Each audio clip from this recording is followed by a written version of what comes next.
रामायण कथा भाग 13 श्रीमद् गोस्वामी तुलसीदास जी द्वारा लिखित श्री रामचरितमानस। पिछले भाग में हमने देखा कि भगवान श्री राम सीता जी के स्वयंवर में जाते हैं और सभी राजा उनको देखकर बोलते हैं कि ये बच्चा शिवजी का धनुष तोड़ेगा, पर भगवान मुस्कुराते हैं। तभी राजा जनक भाट को स्वयंवर के बारे में सबको बताने के लिए आज्ञा देते हैं।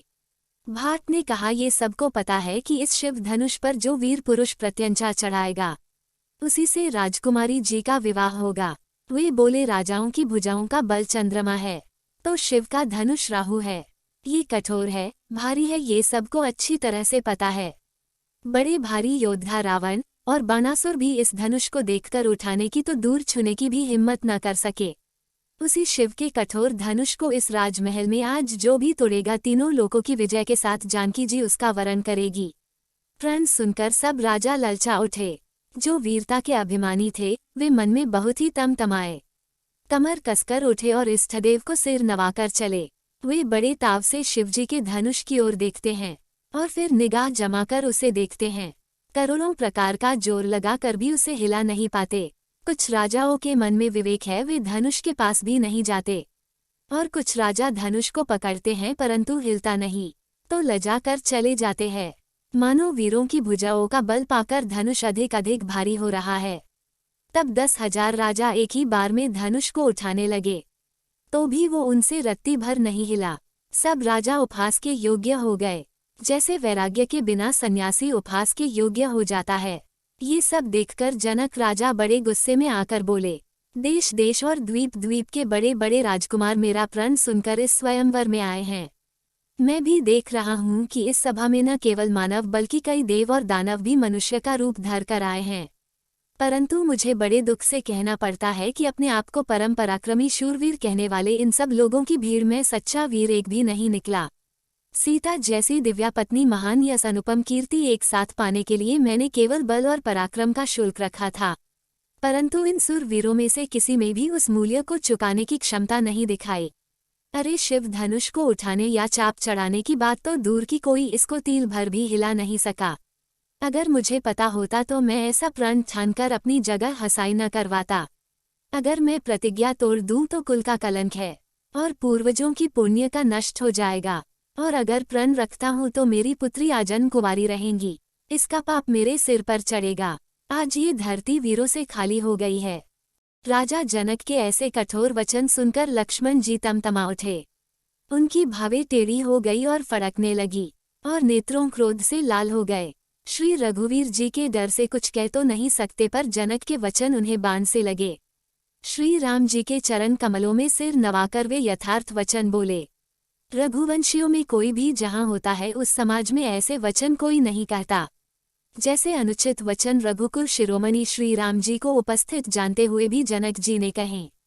हे सूर्य कुल रूपी कमल के सूर्य, सुनिए, मैं स्वाभिमान से ही कहता हूँ, कुछ अभिमान करके नहीं। यदि आपकी आज्ञा पाऊं तो मैं ब्रह्मांड को गेंद की तरह उठा लूं और उसे कच्चे घड़े की तरफ फोड़ दूं। मैं सुमेरु पर्वत को मूली की तरह तोड़ सकता हूँ।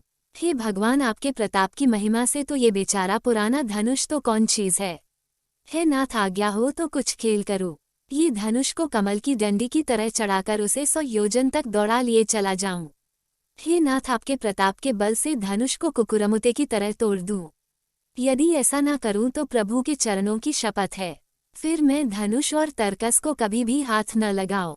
लक्ष्मण जी को श्री राम ने बड़े प्रेम से शांत करवाया और राजा जनक ने बड़ी शर्म से लक्ष्मण जी से माफी मांगी। विश्वामित्र जी शुभ समय जानकर अत्यंत प्रेम भरी वाणी से बोले, हे राम, उठो, शिवजी का धनुष तोड़ो और राजा जनक का संताप मिटाओ। गुरु के वचन सुनकर श्री राम जी ने चरणों में शीश नवाया। उनके मन में न हर्ष हुआ न विशाल, और वे अपनी खड़े होने की शान से जवान सिंह को भी ले जाते हुए सहज स्वभाव से ही उठ खड़े हुए।